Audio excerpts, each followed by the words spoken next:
SSLC ಪೂರಕ paper ಈಗ leak ಆಗಿತ್ತು. ಈ ಕೇಸ್ಗೆ ಸಂಬಂಧಪಟ್ಟಂತೆ ವಿದ್ಯಾರ್ಥಿಗಳಿಗೆ ಪೇಪರ್ ಕೊಟ್ಟಿರೋದು ಶಿಕ್ಷಕರೇ ಅನ್ನೋದು ಗೊತ್ತಾಗಿದೆ. ಎಸ್ಎಸ್ಎಲ್ಸಿ ಪೂರಕ ಪ್ರಶ್ನೆ ಪೇಪರ್ ಲೀಕ್ ಔಟ್ ಆದ ಕೇಸ್ಗೆ ಸಂಬಂಧಪಟ್ಟಂತೆ ವಿದ್ಯಾರ್ಥಿಗಳಿಗೆ ಪೇಪರ್ ಕೊಟ್ಟಿದ್ದು ಶಿಕ್ಷಕರದೇ ಎಡವಟ್ಟು ಅನ್ನೋದು ಗೊತ್ತಾಗಿದೆ. ರಿಸಲ್ಟ್ ಚೆನ್ನಾಗಿ ಬರಲಿ ಅನ್ನುವಂತ ಕಾರಣಕ್ಕೆ ಶಿಕ್ಷಕರಿಂದ ಕೃತ್ಯ ಎಸಗಲಾಗಿದೆ. ತನಿಖೆ ಮಾಡಿದ ಸಂದರ್ಭದಲ್ಲಿ ಪ್ರಶ್ನೆ ಪತ್ರಿಕೆ ಲೀಕ್ ಔಟ್ ಆದಂತಹ ರಹಸ್ಯ ಬಯಲಾಗಿದೆ. ಸೈಬರ್ ಕ್ರೈಮ್ ಪೊಲೀಸರಿಂದ ಬಂಧಿತ ಶಿಕ್ಷಕನನ್ನ ವಿಚಾರಣೆ ಮಾಡಲಾಗ್ತಾರೆ. ಇನ್ನು ಈ ಕೃತ್ಯದಲ್ಲಿ ವಿವಿಧ ಜಿಲ್ಲೆಯ ಶಿಕ್ಷಕರು ಜೊತೆಗೆ ಸ್ಟೂಡೆಂಟ್ಸ್ ಭಾಗಿಯಾಗಿದ್ದಾರೆ.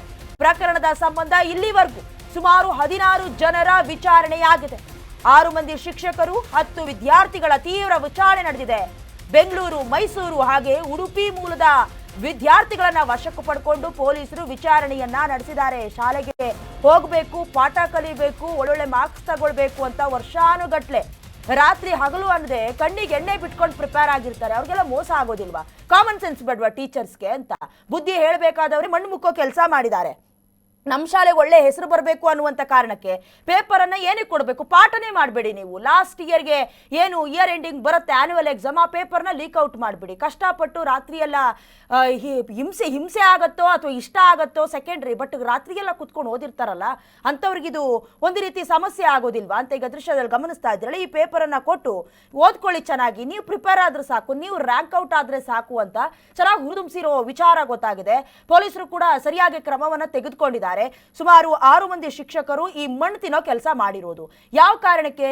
ನಮ್ಮ ಸ್ಕೂಲು ಬಹಳ ದೊಡ್ಡ ಮಟ್ಟಿಗೆ ಹೆಸರು ಮಾಡಬೇಕು, ಅದು ಯಾವ ಥರ ಆದರೂ ಪರವಾಗಿಲ್ಲ. ಯಾಕಂತ ಹೇಳಿದ್ರೆ ಶಿಕ್ಷಣ ಸಚಿವರು ಕೇಳ್ತಾರಲ್ಲ ಲಾಸ್ಟ್ಗೆ ಏನೇನು ನಿಮ್ಮ ಸಾಧನೆಗಳೇನಂತ ಕೇಳಿದಾಗ, ನೋಡಿ ನಾವು ಈ ರೀತಿ ರ್ಯಾಂಕ್ ಪಡ್ಕೊಂಡಿದ್ದಾರೆ ನಮ್ಮ ಸ್ಟೂಡೆಂಟ್ಸು ಅಂತ, ಅದರಲ್ಲೂ ಕೂಡ ಪೇಮೆಂಟ್ ಮಾಡಬೇಕು, ಒಂದು ಪೇಪರ್ ಈಗ ಸೆಂಡ್ ಮಾಡಿ ಸ್ಕ್ಯಾನರ್ ಮಾಡಿ ಹಣವನ್ನು ಕೊಟ್ಟರು ಪರವಾಗಿಲ್ಲ. ಇದೆಲ್ಲ ಏನು ನಾಚಿಕೆ ಕೇಳಿನ ಕೆಲಸ?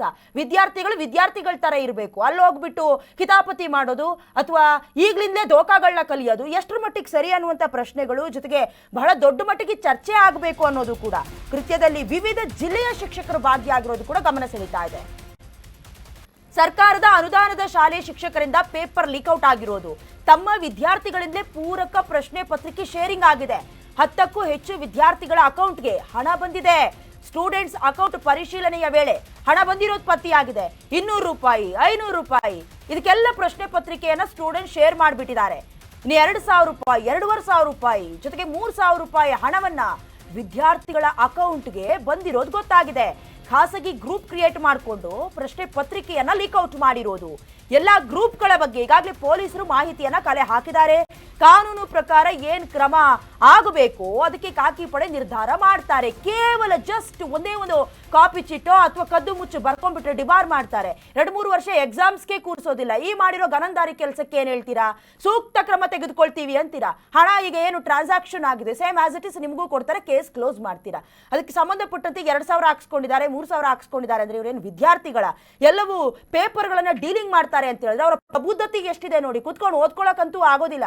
ಪೇಪರ್ಗಳನ್ನ ನೀನ್ ಕಳ್ಸು ನಾನ್ ಕಳ್ಸು ಅಂತ ಹೇಳ್ಬಿಟ್ಟು ಈಗ ಹಣವನ್ನ ಬಾಚ್ಕೊಳ್ಳುವಂತ ಕೆಲಸ ಮಾಡ್ತಿದ್ದಾರೆ. ಪೇರೆಂಟ್ಸ್ಗಳು ಕೂಡ ಇದಕ್ಕೆ ಸಂಬಂಧಪಟ್ಟಂತೆ ವಿದ್ಯಾರ್ಥಿಗಳಿಗೆ ಯಾವ ರೂಟ್ಗೆ ತಗೊಂಡು ಹೋಗ್ಬೇಕು ಗಮನ ಹರಿಸಬೇಕು. ಈಗಾಗಲೇ ಕಾನೂನು ಪ್ರಕಾರ ಕ್ರಮವನ್ನು ತೆಗೆದುಕೊಳ್ಳೋದಕ್ಕೆ ಖಾಕಿ ಪಡೆ ನಿರ್ಧಾರ ಮಾಡಿದ್ದಾರೆ. ಬಹಳ ಒಳ್ಳೆಯ ಕೆಲಸ ಇದು.